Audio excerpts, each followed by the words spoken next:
Hi, I'm Glenn Ford, games designer and games developer, and I'm here today talking with Mike Hutchinson, who's also a games designer and developer. And we're talking today about the project that probably we're best known for, if you have heard of us at all, and that's Gaslands, the game of post-apocalyptic car carnage, for which Mike was the designer, and I end up getting lead developer credit on that. So for anybody who doesn't already know, Mike, what is Gaslands? Hi, Glenn. Gaslands is a post-apocalyptic car combat miniatures game for which you don't require any specific miniatures because you already own them. You use Hot Wheels, toy cars, and you stick guns on them and you race them around on the tabletop using little movement templates. And so it's a tabletop miniatures skirmish game, but with an automobile post-apocalyptic theme. Cool. So I guess, as I say, if people have heard of us, they've already heard about Gaslands and probably picked up a few interviews and stories over the last few years. I think it might be fun to talk a little bit about the history of the development of Gaslands through from the original idea to the Osprey Blue Book and then onwards into Gaslands Refueled and through into Blaster and what the plans are for the future. So do you want to cast your mind back to the original concept, the first development, and run through that story for us? It was a dark and stormy night in Dark Sphere Games in central London. The other key developer on the game, John, and I were playing some X-Wing, and he was sort of musing at the end of the game how the X-Wing templates were really cool and maybe there were other things that could be done with them. We started talking about toy cars. That evening, I sort of, on the train home, sketched up a few ideas, sent him a few texts, we exchanged a few ideas, and I got something going in my notebook over the next few days. Played the first playtest games with X-Wing templates and Drop Zone Commander miniatures, the little trucks that you get. And yeah, it sort of clicked along for a little bit, took it to a couple of gaming conventions with some friends, pushed it around and showed them what I was working on. At the time I was working on what I assumed would be the perfect project for the time, which was a mass battle game called Hobgoblin, which I've still not done anything officially with. But yeah, so I just created Gaslands as like an 8-page fast little skirmish game and put it on my website as a PDF, and then got cracking shopping around my proper game, which was this Hobgoblin kind of very flexible mass battle game. Warhammer was in its death throes. It seemed like a good moment. So I shopped it around and talked to a bunch of different companies. And one of them, Osprey, Phil at Osprey, had the good grace not to immediately delete my email, but said that they had a similar project to Hobgoblin coming along, which was Dan Mersey's Dragon Rampant, already slated, so they kind of had a thing that was almost exactly the same. But I sent him off to my website, and he had a look at the things that were on there, and Gaslands caught his eye because he I don't know, I think he was just immediately attracted because there at the time there weren't really any car combat games catching fire, and so there was a gap for it, and he was really excited about the idea that there would be a game that just used toy cars, because obviously if you know anything about the Osprey War Games book line, it's all pretty much miniature agnostic stuff, and so this was a cool way of doing something like that. Yeah, and he read the rules and thought they were solid. He said, the only worry I have is that it's a bit short, and normally our books are 64 pages long, and I was like, I reckon I could fill 64 pages. I just left it at 8 because who cares, like it's just a PDF on my website. So yeah, so that was how it started, and so it grew into the 64-page blue book as was originally, and fleshed it out with lots of lovely scenarios, about 100 revisions of how final position is supposed to work, and lots of fun stuff around building out the theme of kind of televised death race and adding a catch-up mechanic with audience votes. And yeah, and that's really, Glenn, when you kind of got involved really heavily pushing the sort of perks and sponsor system forward, where I kind of created the engine for the game and the sort of physics for it, and then you did a lot of the work in kind of putting the options together and creating the synergies in the way that the teams play and that the vote spawning mechanics work and so on. Yeah, yeah. I think I come across people quite often online who sort of say, how do you get into gaming, developing something? And the short answer is find somebody and bug the hell out of them with pages and pages and pages of notes until they finally collapse under the weight of it and say, yeah, sure, you can be working on it. So yeah, I think in the little group of us that were working on it, I guess you would say I was the tournament listing kind of player, the person who comes to a game and immediately tries to break every possible part of it for brutally unfair advantage. And because I kept doing that, and also I always want in a game the way that the description says something is meant to play should be the way that it actually plays.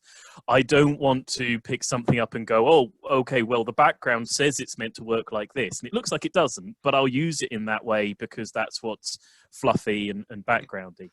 And so the thing with hopefully everything in Gaslands, but particularly the sponsors, was, okay, this sponsor is described as acting in that particular way. Let's make it so that if you act that way, you become better and more powerful. And so playing in line with the background is the power play.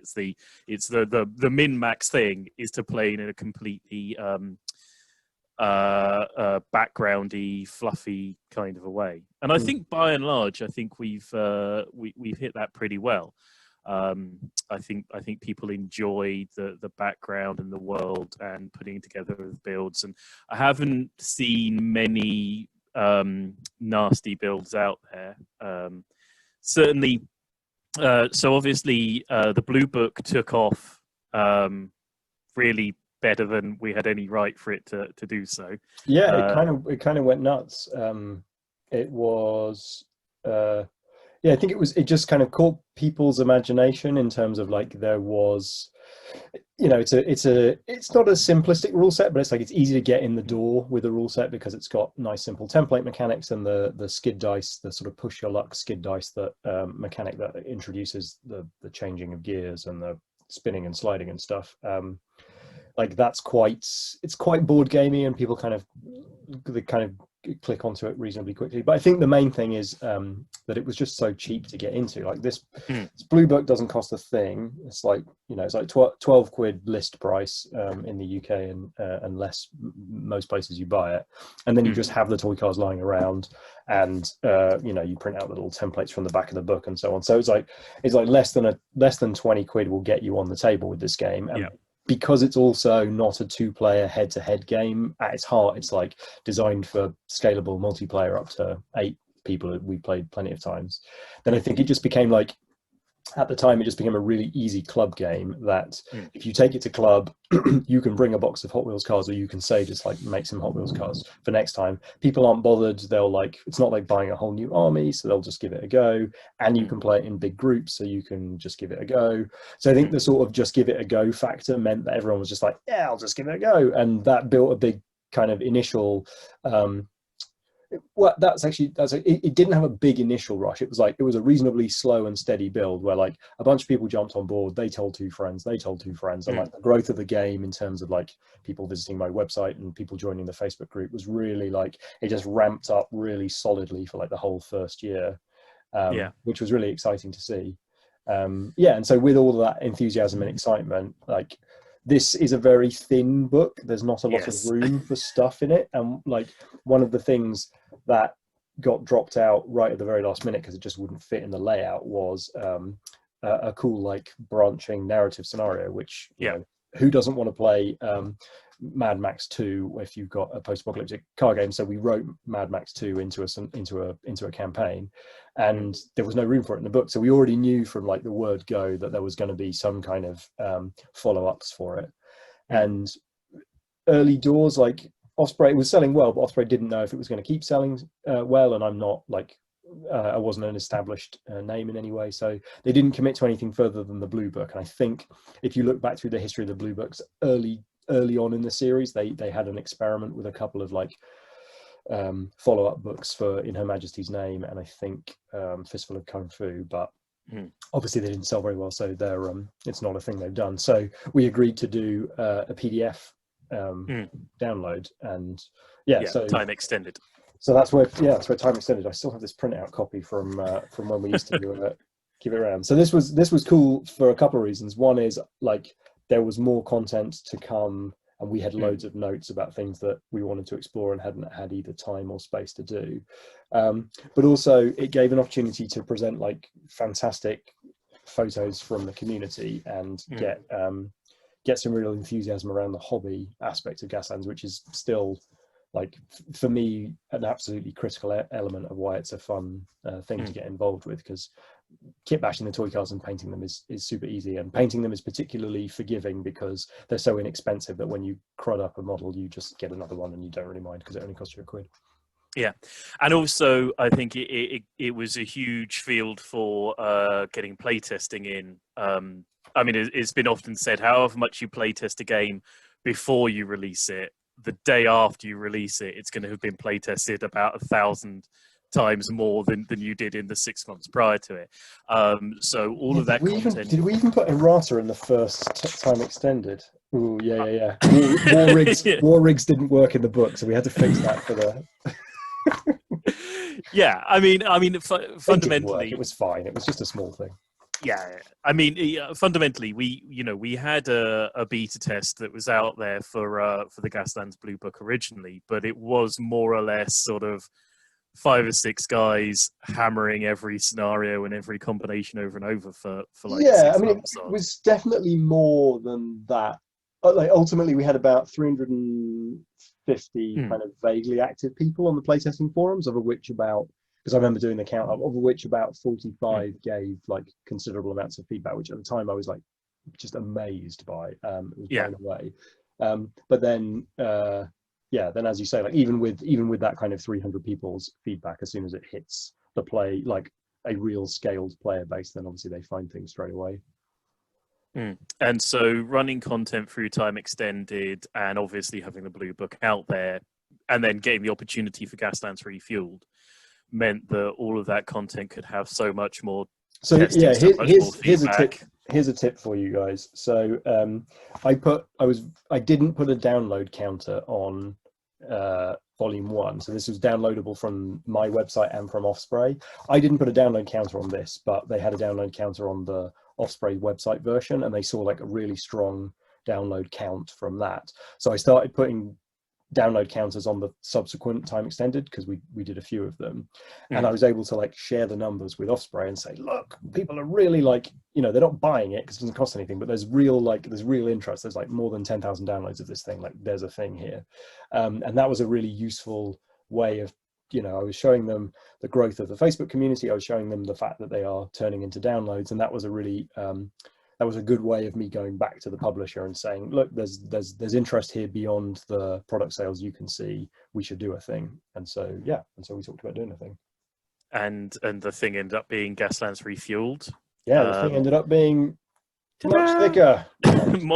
much more lovely content. Extra thieves, extra scenarios. The branching campaign got to go back in. Yep.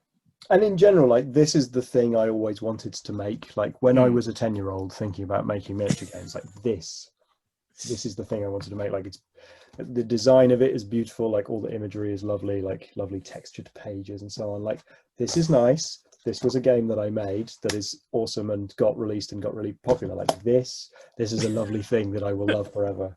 So yeah, I'm very happy about this. I think it's interesting because it's, I think, the first time that a blue book from Osprey like got spun out as a standalone game. They make lots of games standalone like this. Osprey make lots of these, like Scrappers and Dracula's America and so on. But yeah, so Yes. we're the first one to escape the blue book line and grow legs of our own. Gaslands is the first graduate of the First blue graduate, books. yeah. The No, first graduate. no current plans to do a follow up from Osprey. Yeah, so this is the main text at the moment, and we'll see whether Osprey come knocking for another one if it's still selling great.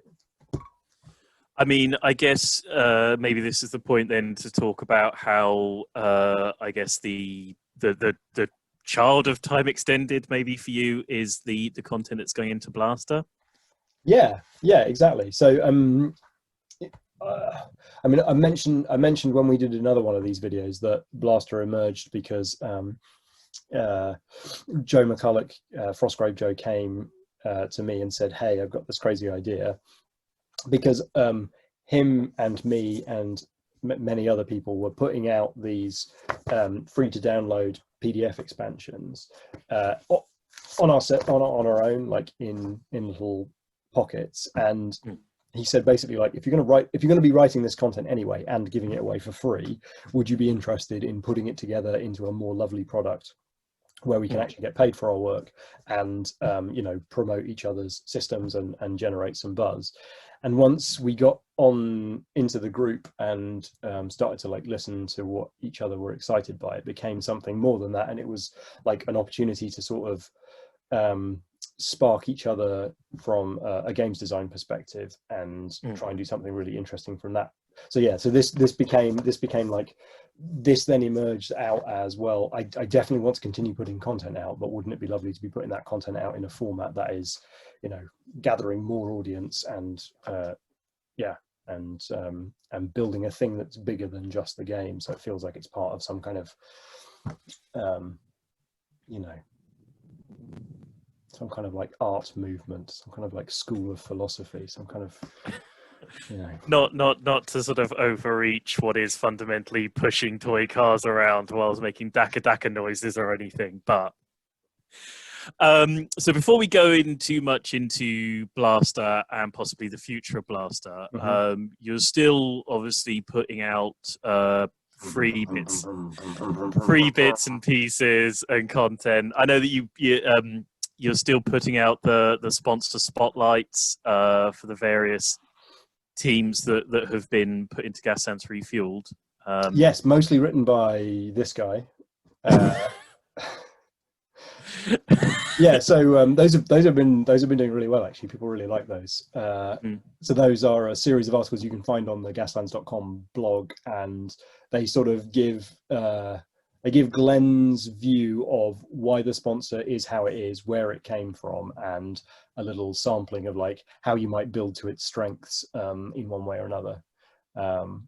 And yeah, we need to put more of those out. I've been a bit distracted with other things, but we've got a bunch of them in the hopper that we should fire out.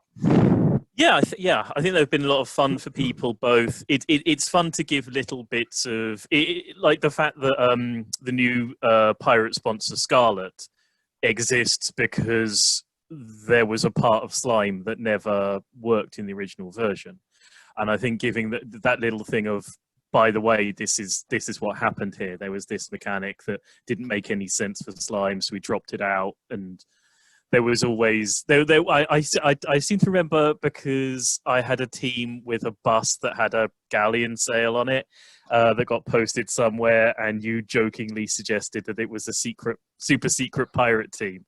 And it's fun sort of saying, okay, look, sometimes this is the way that this team was intended to sort of to emerge out. This is why that was in there. This is what that explains. And if you do this, look, this is a nice shiny that will happen for you.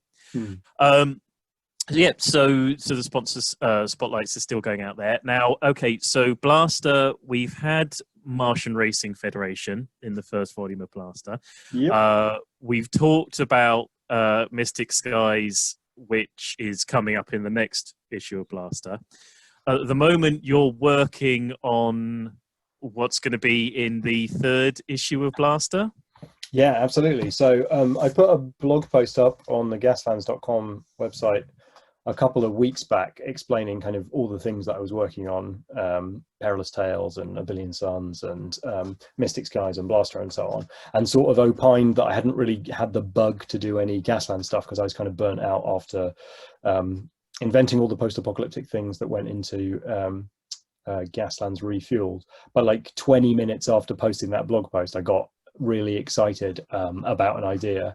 I think really because we've been playing quite a lot of Gloomhaven, and so I kind of gotten into the like applying stickers to things and tearing stuff up mindset again.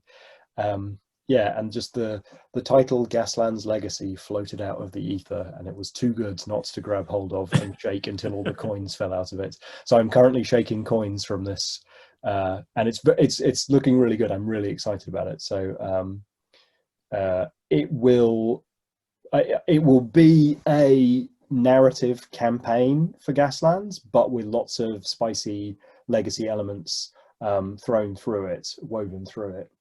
And in particular, I don't know why, but I really wanted the legacy element in the way that it applied to a miniatures game, and in particular a miniatures game with toy cards. I really wanted there to be a stat generator. I was quite inspired by a game called what is it? There's a Roman combat game where you get randomly generated stats for all the miniatures you buy. Oh right, okay. And there's also a game, there's the card game Keyforge as well, where you buy a deck of cards and it has a bunch of random stuff in. And those kind of ideas had been bouncing around, that maybe you have an ability to randomly generate a car, and you do that on a web app. And once you've got a web app, you can do really cool things, like you can have essentially scratch card pads where you reveal the next kind of advancement, or in this case mutation, for your car.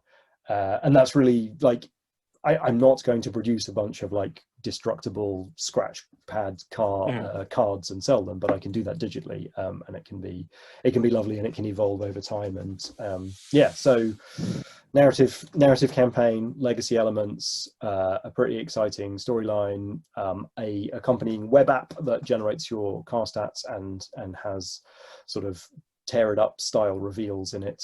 Yeah, it's going to be exciting. It's going to be really good. Yeah, no, it's already been fun. I've really been only involved in knocking around some of the ideas and adjusting the bits and pieces. We've not gone too deep into playtesting at this point. I know you've been solo playtesting it. And Once I get I think through the first full campaign playtest of it, then I think I'm going to need a couple of other people just to push through a few of the scenarios and see whether I have been going easy on it and it is horribly broken in some way.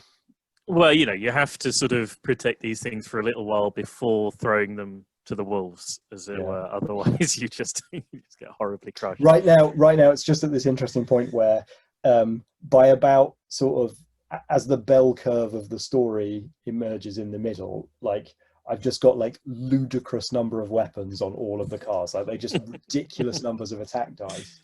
So I've had to introduce, like, at a certain point you can take a little fork in the road, and you're like, I wonder why I should take this fork in the road. And of course the prize is there's some kind of hyper shield that means that, as everybody has insane weapons, then you have insane shields, and then there's going to be a sort of, economy collapses moment in the back third of the game of the campaign. But yeah, it's been fun to try and write a coherent arc, both in terms of the mechanics and the story, but also doing that thing that you and I are obsessed with, which is trying to make campaign systems that don't just kick you off the bus if you lose the first 2 or 3 games.